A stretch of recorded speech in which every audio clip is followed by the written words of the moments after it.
There are rules for everything in life.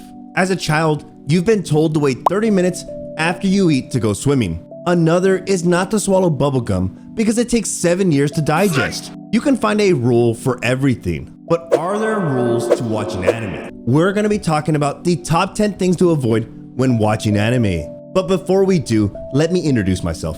I'm the Anime Guy, and welcome to Anime Hour. On this channel, we cover everything anime related. Now let's get started with our first anime mistake.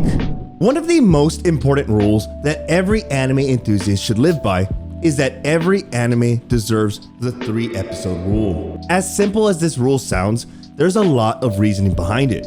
For starters, a lot, and I mean a lot of shows take time to lay out the foundation. In the literature world, this is called world building. When it comes to world building and anime, the viewer needs to be introduced to the main character.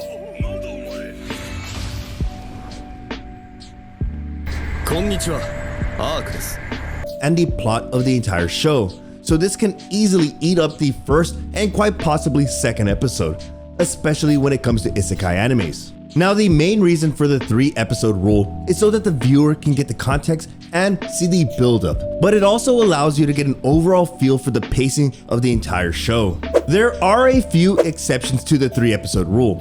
If an anime has several seasons, then you might want to consider allowing more than 3 episodes for it to develop. With animes such as One Piece that has over 1,000 episodes, then you might want to allot more time to that anime, since the plot and character development might take a little bit longer. With more and more animes getting live adaptations, it's crucial to avoid them at all costs. Okay, that's being a bit harsh, but hear me out. You shouldn't watch a live adaptation before you watch the actual anime. As someone who has read their fair share of manga and watched countless animes, I always stick to this mindset. The manga is always more descriptive than the anime, but the anime is more descriptive than the live action. To easily break this down, see it like this. Usually a manga artist will create several chapters and volumes. From there, it will be turned into an anime with about 12 episodes, each being about 20 to 25 minutes long. Essentially, a studio will condense the manga to fit their 12-episode format. But this is where live adaptations come in.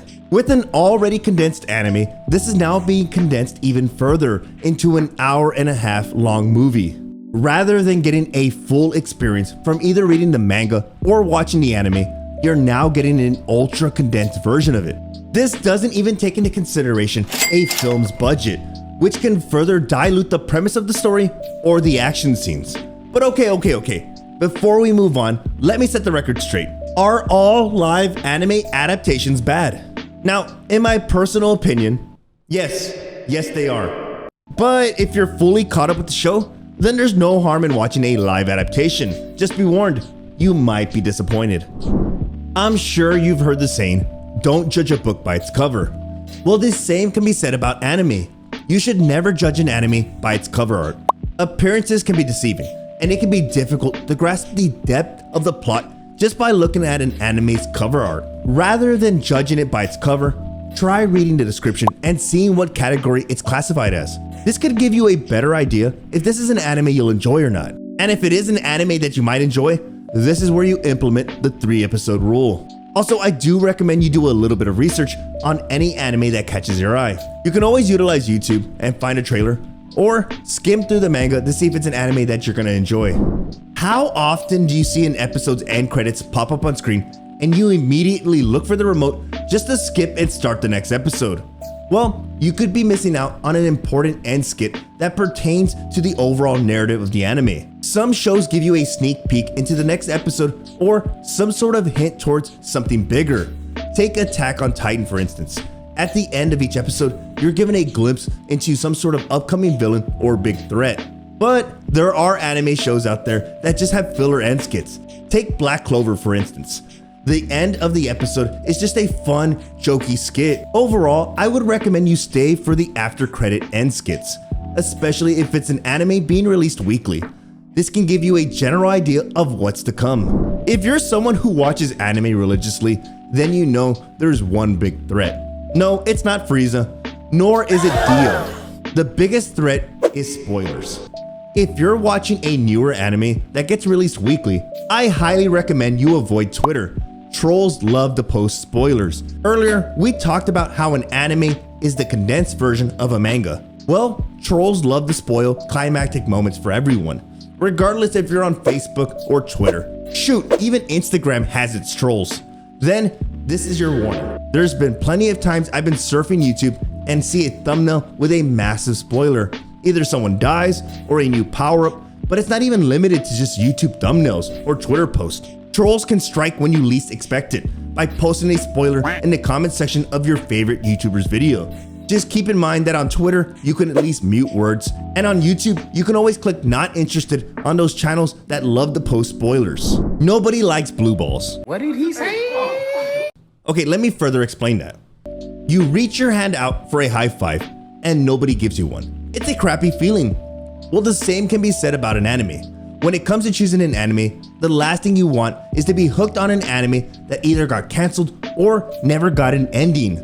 Shoot, that can be said about anything. Investing so much time into an anime that never got an ending is probably up there with getting isekai to another world where you're a loser. Speaking of being a loser in another world, if you haven't seen my review on Uncle from Another World, you can find that down below and at the top of the screen. Check it out, it's a great anime. Something I've been doing lately is before I start an anime, especially if it's an older anime, I tend to Google search to see if it's still ongoing or has a proper ending. A prime example of an anime that was canceled without closure is the famous No Game No Life. This anime was pretty hot off the start, but it was abruptly canceled without a proper ending. Now, if you do decide to watch a newer anime and are wondering if it's going to have multiple seasons, one of the best ways to check is to see how far the manga is and if it's still ongoing. A good example of this is the anime Claymore. This anime was extremely popular, but it never received a second season. Not because it was canceled, but because the anime ran out of material. With season 1 covering majority of the entire story, the studio had no other material to adapt to from the manga. A good example of an anime that has several seasons is the newly released Tamagotchi game. With season 1 already on Crunchyroll, this anime has so much material it can be adapted to. With over 100 chapters, this anime is just getting started. Have you ever heard the saying, "You are your own worst enemy"? What if I told you that applies to anime? Well, watching multiple animes can be a really big setback, but hear me out. There is a time and place for everything. Let me explain. There is nothing wrong with watching multiple animes at once, especially if they're all being released weekly. But say you start watching something like Demon Slayer, which has already 3 seasons and a movie, but halfway through the first season, you stop, you take a break, but rather than picking up where you left off, you start watching a different anime. Then 4 to 5 months later, you say, "Hey, let me finish Demon Slayer."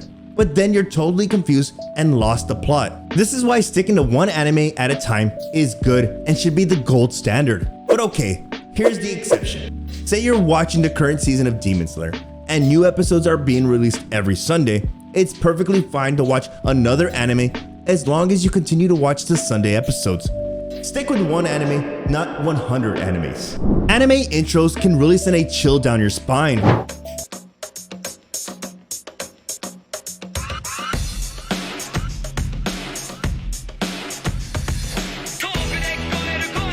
But they can actually set a tone for the current anime arc or season. One of the biggest things any anime enthusiast can do is skip the opening intro. Now I know that sounds crazy, but everyone should listen to the opening intro of an anime at least once. Not only will this give you an idea of how this anime will begin, but can really give you a glimpse of what to expect throughout the entire series. Personally, I think it should be a crime to skip any anime intro. Shoot, it should be similar to ripping off the tag of your bed. Skipping the opening intro should be a punishable offense. I think each anime opening deserves a once-over. Then it's acceptable to skip it from there on out, especially if you're in the binge watching mode.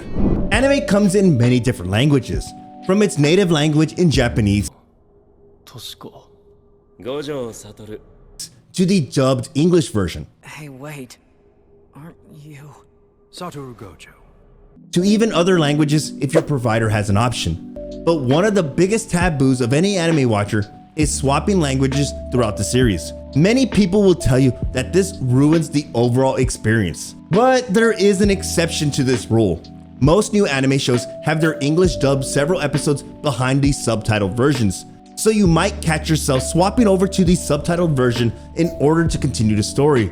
This is perfectly fine, but I personally recommend once you swap languages, you stick with the new language. Personally, I for one am not against subbed or dubbed. I know there's a growing controversy of which is better, and yeah, listening to an anime in its natural environment can give you an overall better experience, but it's whatever if you ask me.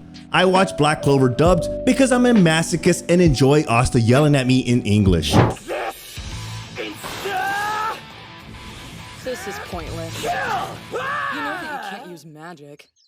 But when it comes to Jujutsu Kaisen, I tend to watch that in Japanese because I believe the voice acting in Jujutsu Kaisen is more on point and a better overall experience. 死んで勝つと死んでも勝つわ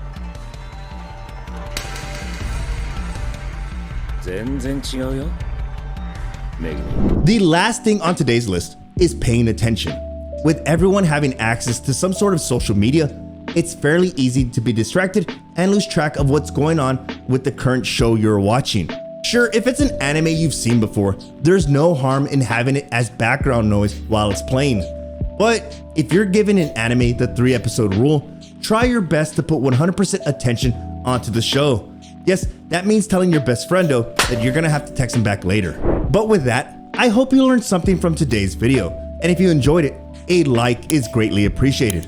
If you're new to the channel, feel free to subscribe to Anime Hour for more anime content. Thank you so much for stopping by and hanging out. Enjoy the rest of your day and go watch some anime.